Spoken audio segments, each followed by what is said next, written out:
Presidente de Ecopetrol, Ricardo Roa, buenos días. Julio, muy buenos días para usted, para toda la audiencia de CSAMW Radio de Caracol. Bueno. Es usted muy amable. Bueno, lo dice usted mejor que yo, ya se lo aprendió bien. Don Ricardo, ¿qué le dice usted a los críticos de los resultados de Ecopetrol? Julio, en primer lugar, gracias por el espacio y darme la oportunidad para compartirle a toda la audiencia de todo el país los resultados que hemos venido alcanzando no solo en este año de 2025, sino en los últimos 3 años, que a todas luces muestran una solidez en nuestro negocio tradicional, una apuesta importante en condiciones y entornos geopolíticos adversos y en condiciones de seguridad del país también un tanto afectadas, poder entregar unos niveles de producción por encima de la meta. Yo quiero recordarle a la audiencia que en el 2022, cuando se tuvo quizás la mejor tasa representativa del mercado de la historia y el mejor precio de crudo en la referencia Brent por encima de los $100, Ecopetrol produjo 709,000 barriles día. En estos últimos 3 años, en promedio, hemos producido 748,000 barriles día de crudo, amortizando un poco esa caída que ha tenido el Brent y su impacto y la tasa de cambio en el impacto de los ingresos y de las utilidades y del EBITDA de la compañía. Esa es una realidad que hay que entender, le pasa a todas las petroleras del mundo, tienen caídas en sus utilidades, en sus ingresos, en sus márgenes de EBITDA, seguramente en las utilidades netas no tanto como las ha tenido Ecopetrol, por cuanto no tienen esa contabilidad que toca hacer en pesos colombianos y tampoco tienen los impuestos que recientemente se han venido generando, impactando la utilidad neta de la compañía. Presidente, cuando usted llegó a Ecopetrol, las utilidades estaban alrededor de 33 billones de pesos. En el 2025 bajaron a 9 billones de pesos. ¿Esta caída se explica única y exclusivamente por el desplome en el precio del petróleo Brent y la situación de la tasa de cambio? También está la inflación. Permítame compartirle unos números bien interesantes respecto. El indicador que mejor refleja el impacto conjunto de Brent, tasa representativa del mercado, es el Brent en pesos colombianos. El Brent en pesos colombianos en el 2022 era de 421,467 pesos por barril. A hoy lo tenemos en 276,338 pesos por barril. Y esa realidad contable es que se sustentan en el año anterior una caída importante en el EBITDA de 7,4 billones y la utilidad neta de 6,1 billones. Son 2 elementos importantes que, sumados justamente a los temas de inflación, que arrastró una andanada de contratos que se celebraron antes de mi salida en el 2023, antes de mi llegada aquí al 2023, se celebraron una gran cantidad de contratos que fueron actualizados con la inflación de ese momento, afectando pues toda la estructura de costos de la compañía para estos años. ¿Qué hemos hecho para contrarrestar esos efectos externos? Ahorrar y hacer eficiencias y hacer sinergias con nuestras empresas del grupo. En la historia de Ecopetrol nunca se habían alcanzado 6,6 billones de pesos en un año de ahorros. Y en estos 3 años, esas eficiencias y esos ahorros suman 16 billones de pesos. Pero, presidente, la eficiencia también está en lo que se llama el costo de levantamiento, que es básicamente lo que nos vale sacar un barril de crudo de los campos en Colombia. Cuando usted llegó a la petrolera estaba más o menos en 6, ahora está en 12, se duplicó.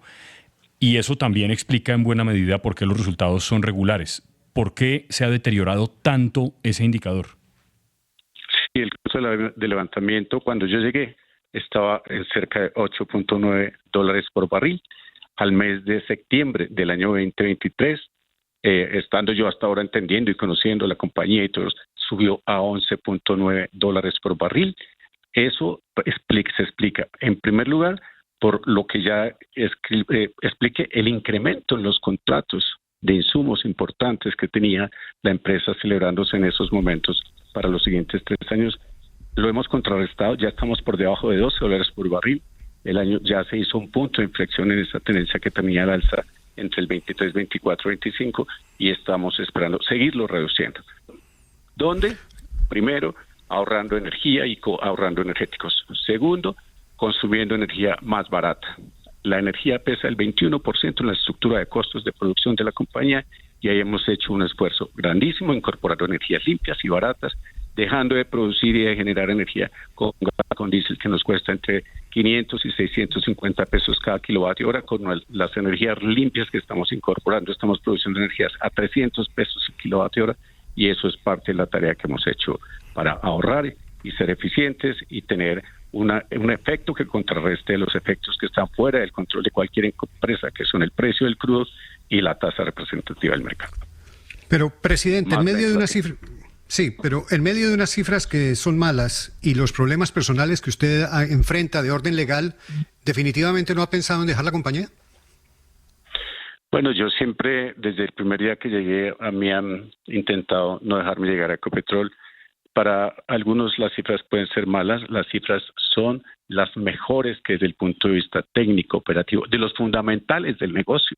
Los fundamentales del negocio son la producción bien incrementada, la refinación. Tuvimos el mejor indicador de toda la historia, 430,000 barriles día en nuestras refinerías, y los volúmenes que transportamos. Súmele los resultados de la actividad de ISA. ISA tiene el segundo mejor año de toda su historia, el año anterior y en resultados y en vida. Todo eso denota que la empresa va por buen camino. Nos afectan situaciones como las que ya mencioné, esas no nos pueden dejar afectar. Ojalá alcance yo a entregar al cierre del año, si se mantienen estas condiciones de precio por encima del Brent, el precio del Brent por encima de $82, $85, vamos a ver una foto diferente y ahí se entenderá que el precio del Brent es fundamental. El 78% de la caída de las utilidades la explica la caída del precio del Brent en el mercado. El impacto de lo que está pasando en Oriente Medio, en el estrecho de Hormuz, ¿qué tanto le preocupa a usted, presidente?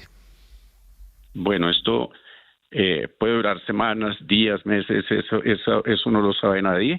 Lógicamente, las afectaciones a la logística de transporte, a los fletes, a la disposición de crudos en el mercado que se están demandando del orden de 100 millones de barriles al día, afecta y hace una tendencia importante del precio al alza. Aquí estamos observando unas condiciones muy semejantes a las que se vieron hace 4 años, cuando el producto de la guerra terminó valiendo el crudo $102 por barril, hubo una tasa representativa del mercado de 4.800 pesos. Entonces, para eso nos estamos preparando, pero lógicamente va a depender de cuán permanente y cuán constante sea la duración del conflicto y sus efectos en todo el entorno geopolítico global. Sí, presidente, pero el asunto del gas, sobre todo, teniendo en cuenta que ahora estamos importando gas, es el que creo que más debería concentrar la atención de los colombianos en general. De lo que usted ha podido ver en estos 6 días que llevamos de conflicto, ¿ya podemos decir que se han incrementado, se ha sentido ese incremento en el precio del gas a nivel internacional y que lo sentirán los colombianos, o todavía no? Bien importante, gracias por la pregunta, porque ese es uno de los energéticos que mayor volatilidad está teniendo en este momento sobre el mercado. Si uno mira la referencia de los precios de los futuros de gas en Europa, que se conoce bajo el indicador ITT, si ha subido, ha pasado de $11 por millón de BTU a 16, 17 dólares por millón de BTU, reflejando que va a haber un incremento sustancial en el precio del gas. Nosotros, la única condición que tenemos de importación de gas natural licuado de ese mercado que se afecta sustancialmente es la importación que se hace en el SPEC para generación térmica. Hoy tenemos unas condiciones de clima que nos permiten hacer una baja sustancial en el consumo de gas y atender la generación térmica, la generación del país con todos los recursos, las nuevas fuentes de energías limpias. Los embalses están a rebosar, de modo que hoy estamos en una condición que nos permite una baja de la presión en el consumo de gas, una disponibilidad de toda la infraestructura eléctrica para atender la demanda nacional, y en esas condiciones estamos esperando. ¿Cuándo pueden venir unos efectos? Si se extiende el plazo en la importación que vamos a hacer de los 60 millones de pies cúbicos día, por ejemplo, en la refinería, en la regasificadora de Buenaventura, ahí puede haber un efecto. Nosotros ya tenemos unas condiciones de precio vendidas en el mercado de ese gas que vamos a importar, y la afectación seguramente se verá no en el inmediato plazo ni en el mediano plazo, sino en el largo plazo, si es que nosotros nos terminamos volviéndonos altamente dependientes del gas natural o de la importación de gas. Pero esta es la alternativa a Venezuela, que le hemos manifestado, y quiero recordarles que la semana pasada nuestros abogados, conforme las conversaciones que tuvimos en el encuentro con el presidente de los Estados Unidos y el presidente de Colombia, hemos identificado unas oportunidades muy valiosas, muy rápidas, de desarrollar la importación de gas en Venezuela, y allí ya podría haber una liberación de esa presión con el contrato que tiene suscrito Ecopetrol y PDVSA, que terminaría a finales del año 2027. Doctor Roa, voy a empezar esta pregunta con un título y usted me dirá si ese título para la pregunta es válido o no. Guerra fría entre el ministro de Minas y Energía, Edwin Palma, con el presidente de Ecopetrol, Ricardo Roa. ¿Y por qué la titulo así? Porque acaba de anunciar nada menos que el Ministerio de Minas una investigación sancionatoria contra usted, contra Ecopetrol, porque podría quedarse el departamento de Nariño sin diésel, sin el combustible para el transporte de carga debido a una supuesta negligencia de Reficar, que es la que produce este combustible. ¿Es así o no? Bueno, primero, el presidente de Ecopetrol no tiene guerras con nadie. El presidente de Ecopetrol siempre tiene buenas formas, buenos tratos con el ministro, por supuesto. Es la autoridad sectorial del país y lo respeto y lo he respetado siempre.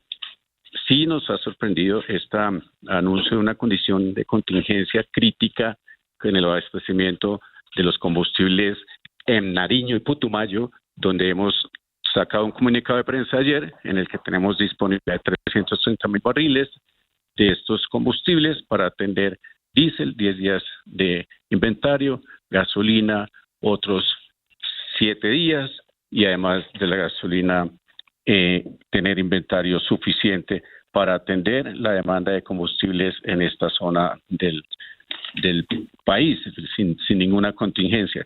Nosotros no hemos sido notificados formalmente de esa apertura de investigación, pero pues hemos cumplido la normatividad aplicable, hemos suscitado una flexibilización del mecanismo de llegar hasta la zona, hasta la región, con infraestructura de transporte de camiones por carretera, y es la que anunció el ministerio el día de antier. Prácticamente, si uno revisa el balance, no hay una condición de contingencia sobre la cual pueda decirse que por producto o por falta de diligencia de Ecopetrol para asegurar el abastecimiento de combustibles se esté teniendo esta situación crítica. Claro, pareciera entonces, Juan Diego, que el ministro de Minas está peleando solo, porque también le mandaron una notificación pidiéndole un reporte detallado de gas natural por algunas dudas que tienen ellos sobre ese manejo. Sí, es que yo sé que el doctor Roa es muy diplomático, pero sí, ahí hay algo, ahí hay tensiones.